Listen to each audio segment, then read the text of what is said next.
За сүүлийн 7 хоног бол иргэд туулын хурдны замны бүтээн байгуулалттай холбоотойгоор эдийн засгийн хувьд үр ашигтай ашиггүй төгжрөлт нөлөөлөхгүй гэд хоорондоо ихэд мэтгэлцэж байгаа. За тэгвэл манай сурвалжлах баг энэ удаад за туулын хурдны замын бүтээн байгуулалт иргэдэд яг боддоор яг яаж нөлөөлөх талаар сурвалжлан мэдээллийг зорж байна.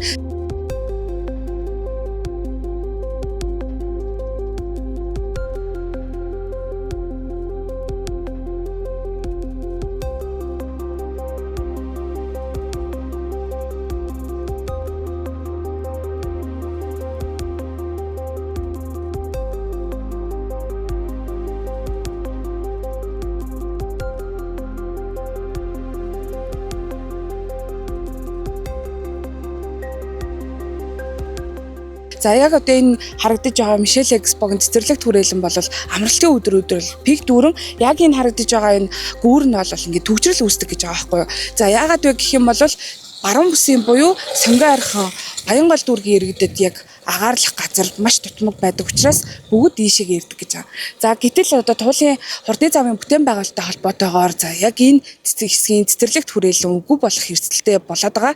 За яагаад вэ гэх юм бол яг энэ харагдаж байгаа хэсэг бол туул голын айс авдаас Улаанбаатар хотод байгаа айс авдаас хамгийн богино өргөнтэй буюу яг энэчнээс урагшаа зам хүртэл хэсгээд 1 км ч хүрэхгүй зайд байгаа даа.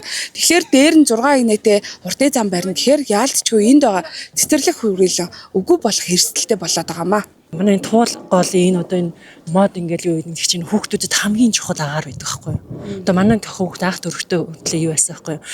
Нэг нь уйлангатай төрсөн гэдэг бараг зүрхэн бас нэг одооны хүүхдүүд бас тэгж төрдөг гэдэг байхгүй юу. Зүрхнийхээ хувьд жижиг цоонхоотой гэдэг. Тэгээ ер нь болж өгвөл агаарт байлга гэдэг байхгүй юу. Тэгээ ер нь бид нэр энэ манай хоёр дөнгөж гарснаас ахуулаад ер сарын дараагаас байнгын голын ирэг дээр байсан. Тэгээ тэрнээсээ болж бас ингээ агаараараа тэр ганцхан тэр тархины уйлангаа энэ зүрхний юм болохоор заалчгүй агаараар нөхөд өөр имжлэгээ бол байхгүй даа агаар гэж яахгүй. Тэгээ ер нь чинээ дандаа салхилсараа одоо манай хоёр хоёулаа зүгээр эрүүл саруул ингээд ганц амьд байгаа газар нь энэ байна. Одоо манайхан нийслэл хотод мэн тийм энэ дээрээ заавал зам барих шаардлага байгаа мó хурдны зам.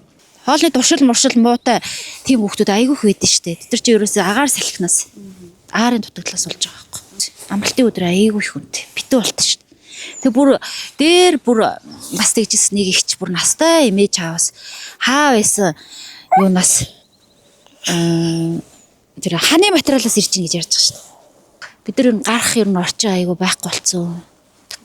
Энд тэнд хаасаагүй барилга болцсон. Манай 21 дугаар оролт бит. Зориуд би зээ охин авчирч нэг салхинд орохдаг байхгүй.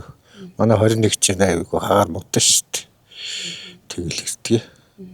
Ер нь яг хотын баруун бус буюу Сонгон архин дүүргийн тэр 19 дугаар хороолол 21 дугаар хаваар ер нь яг хүүхдүүдэд салхилуулад те настай хүмүүс бас өөрсдөө агаарт гарах боломжтой тийм газар байна уу? Байхгүй тийм газар л ерөөс байхгүй шүү дээ. 21-нд 19 дугаар орон төрөл. Арай ойрхон л энд ирдэг би 21-ээс. Арай ойрхон энэ гэхээр гэрээсээ та хэдэн километр замыг тулаад энэ ирж байна? Одоо энэ чинь юу содон оруулаас шүү дээ. Тэгэл нааш ингээл явах чинь. Гурвалжигийн бүр даваал тэгэл наашгаар ингээл таарч ирдэг шүү дээ.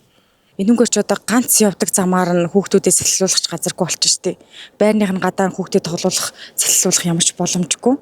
Тэгээ ганц ирдэг замаар нь одоо хурдны зам бэрчгаар чинь тэгээ бид нар хаагур хүүхдүүдэд салхилуулах юм. За яг одоо та бүхний харж байгаачлан энэ ч бол их хэмжээгээр моддыг тасцсан байгаа байдалтай харагдаж байна. Нийслэлийн удирдлагууд бол туулын шугуй моддыг тайрахтаа за өвчлөлт, насжилт ихтэй моддуудыг тайрсан гэдэг мэдээллийг өгсөн боловч яг одоо бодит байдал дээр жижиг зулцхан моддуудыг ч гэсэн их хэмжээгээр тайрсан байдалтай харагдаж байна. За иргэд бол үүнд маш ихээр бохимдолтой байна.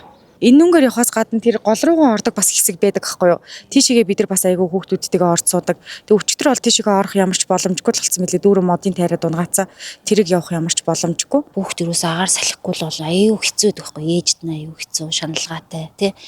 Хоол идэхгүй, өсөд тойрнолтод одоо бие боожлтонд нүртэл айгүй хэрэгтэй юм байхгүй. Тэгэхээр одоо энд зам бариад байгааг би одоо бүр ойлгохгүй л.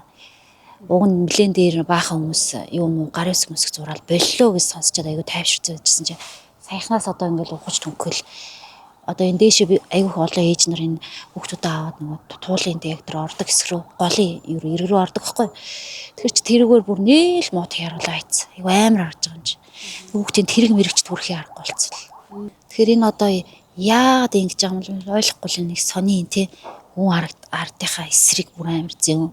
Бүр тэр болно руу очиж яг тэр нэг голын чимээ гэдэг хэвгүй. Яг одоо энэ нураач хэлсэн байгаа тэр нэг баахан тэн дээр манай хоёр ихэр бол өглөө бүр өөрөөр 5 6 цаг тавьчаад унтуулдаг гэсэн байхгүй. Гой голынхын чимээ нэг илүү юу.